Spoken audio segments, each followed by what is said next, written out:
So in case you somehow missed it last week, the internet exploded and is still kind of in the process of exploding over the reveal at the end of Captain America Steve Rogers #1 that Cap has been a Hydra agent this whole time. The point of this video is not to critique or defend this reveal. I mean, at the time of recording this, it's only one issue in. We should wait until the story unfolds before we end. It's already trending on Twitter with thousands upon thousands of nasty tweets sent to the writer of the issue, Nick Spencer, as well as some Captain America alums like Ed Brubaker for some reason, and a petition to get Marvel to change it back. Okay, why are people's reactions to this issue so strong?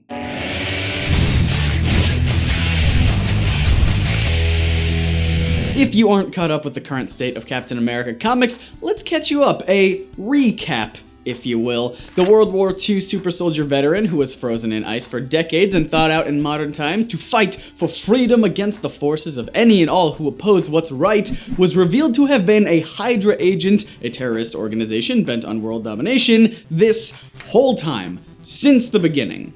Punching Hitler, Hydra agent. Leading the Avengers, Hydra agent. Opposing the Registration Act, helping to kickstart the superhuman civil war, Hydra agent. And before you start typing out your theories on how this isn't the real Captain America, believe me, I've read a few of them myself, Nick Spencer, the writer of the book, has said, quote, "The one thing we can say unequivocally is, this is not a clone, not an imposter, not mind control, not someone else acting through Steve. This really is Steve Rogers, Captain America himself." End quote. And I know the next thing that you're gonna type out, Scott, this is comics. It's only a matter of time before this story gets retconned away and we all forget it ever happened. They're only telling people that it's the real Cap because they don't want to give away their twist ending when they reveal that it's not really him. And yeah, that could very well be the case, but for the sake of this video, let's all try really hard to imagine if this never gets retconned. If this is the status quo for Steve forever.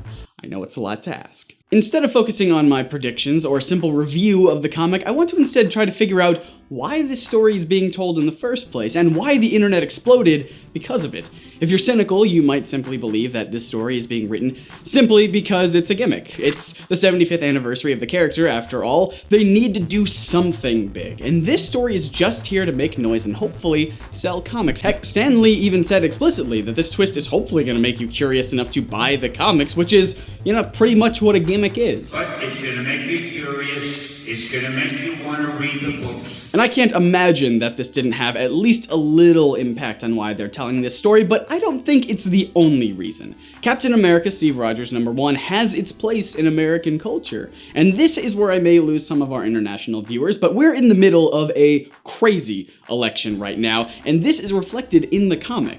The Red Skull in this issue gives a speech that very closely resembles what we've been hearing from certain Republican candidates about refugees and immigrants. These so-called refugees, millions of them marching across the continent, bringing their fanatical beliefs and their crime with them. They attack our women and bomb our cities. They're bringing drugs, they're bringing crime, they're rapists. Both Spencer and the book's editor, Tom Brevoort, have talked about how this is very intentional. Spencer is very politically active and wants to infuse what's happening right now into the comic. Brevoort explained that they have a responsibility to keep Captain America's stories grounded in the reality of the moment. If you don't, his stories lose their power. This is a character whose name is literally Captain America and who dresses in a costume modeled after our flag. Or the Puerto Rican flag, it looks a little bit closer. But to find out that someone who is supposed to fight for the ideas of what America stands for secretly shares some beliefs with a terrorist organization is heartbreaking, to say the least. And it can't be understated that Cap's creators, Joe Simon and Jack Kirby, were both Jewish. They created a character whose first appearance had him punching Hitler right in the face. And now Marvel has taken this character and made him work for Hydra, who, while distinct and separate from Nazis, did at least at one point in time have a Nazi leader. And this is something that my friend Mark D. White, chair and professor in the Department of Philosophy at the College of Staten Island, thinks might be the only way to actually hurt Steve Rogers. And this man knows what he's talking about. He literally wrote the book on the virtues of Captain America. My prediction is going to be that this is just going to be the ultimate redemption tale for Steve Rogers. One of the most common bits of writing advice that fiction writers get is to torture your babies. You know, you develop this main character, you really like this main character, you want to guide them through the story, but one of the best ways to build conflict and to show this person's character is to do the thing that would affect this character the most. And I think in terms of Captain America, what's the worst thing you could do to him?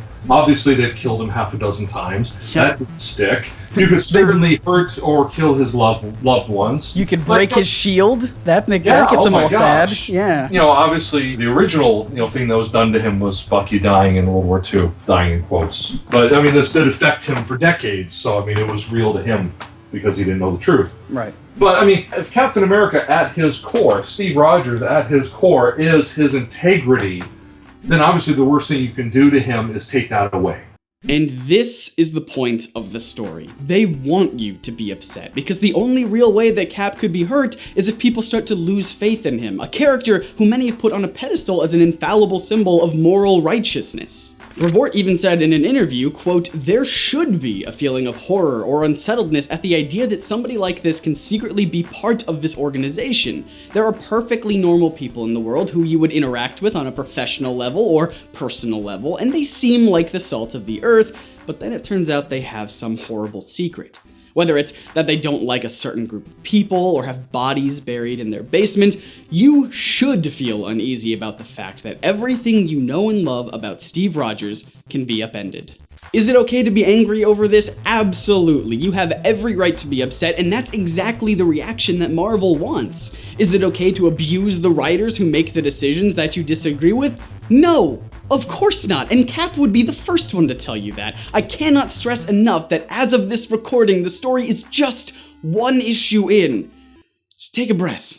But as a comics fan, I have to admit that all of this outrage actually fills me with joy. And also, I'm just glad that Captain America has caused so much noise on the internet over this issue. It really shows how much people have started to care about this character. And how much I think they understand him. I mean, that they because one of the reasons I wrote my book, and this was just 2 years ago that my book came out, one of the reasons I wrote the book was that there seemed to be this overwhelming sense that Captain America was just a jingoistic, flag-waving toady of the U.S. government.